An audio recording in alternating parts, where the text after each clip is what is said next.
ഇനി എല്ലാവരും കാത്തിരിക്കുന്നത് T20 വേൾഡ് കപ്പിനാണ്. ഉടനെ തന്നെ ഇന്ത്യൻ ടീമിനെ പ്രഖ്യാപിക്കാൻ പോവുകയാണ്. ഇപ്രാവശ്യം ഇന്ത്യൻ ടീമിനെ നയിക്കാൻ പോകുന്നത് രോഹിത് ശർമ്മയാണ്. രോഹിത് ശർമ്മയും ദ്രാവിഡും ചേർന്നാണ് തീരുമാനങ്ങൾ എടുക്കുന്നത്. പക്ഷേ ഇന്ത്യൻ ടീമിൻ്റെ വിക്കറ്റ് കീപ്പർ അത് ആരായിരിക്കുമെന്നതാണ് സംശയം. 2 കീപ്പർമാർ വേൾഡ് കപ്പിൽ ഉണ്ടായിരിക്കും. ഇപ്പോഴിതാ രോഹിത് ശർമ്മ അതേപറ്റി തുറന്നു പറഞ്ഞിരിക്കുകയാണ്. കഴിഞ്ഞ ദിവസമായിരുന്നു മീറ്റിംഗ് നടന്നിട്ടുണ്ടായിരുന്നത്. രോഹിത് ശർമ്മ ഇതിലെ സസ്പെൻസ് തുറന്നു പറഞ്ഞിരിക്കുകയാണ്. രോഹിത് പറഞ്ഞ കാര്യമാണ് നമ്മൾ ഇന്നത്തെ വീഡിയോയിൽ നോക്കുന്നത്. ഇതുപോലത്തെ IPL ന്യൂസിന് വേണ്ടി ഈ ചാനൽ മറക്കാതെ സബ്സ്ക്രൈബ് ചെയ്യൂ. രാജസ്ഥാന് വേണ്ടി സഞ്ജു മികച്ച കളിയാണ് കാഴ്ചവെക്കുന്നത്. ഇപ്പോഴിതാ രോഹിത് ശർമ്മ വലിയ പ്രഖ്യാപനമാണ് നടത്തിയിരിക്കുന്നത്. രോഹിത് പറഞ്ഞത് ഇങ്ങനെയായിരുന്നു: ഇപ്രാവശ്യത്തെ T20 വേൾഡ് കപ്പ് അതാണ് എൻ്റെ സ്വപ്നം. എന്ത് വില കൊടുത്തും BCCIക്ക് കപ്പ് നേടിക്കൊടുക്കണം. കഴിഞ്ഞ പ്രാവശ്യം തന്നെ ഞങ്ങൾക്ക് ഫൈനലിൽ വിളിച്ചു.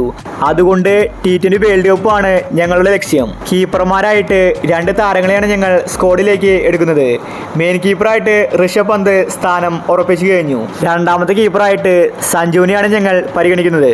സഞ്ജുവിന് കഴിവുണ്ട്. മികച്ച രീതിയിലാണ് അവൻ ടീമിനെ മുന്നോട്ട് കൊണ്ടുപോകുന്നത്.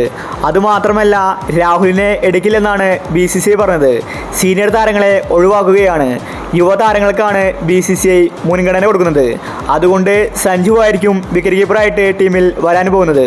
ഈശാനെ കരാറിൽ നിന്ന് ഒഴിവാക്കിയതുകൊണ്ട് അദ്ദേഹത്തെ എടുക്കില്ലെന്നാണ് BCCI എന്നോട് ആവശ്യപ്പെട്ടത്.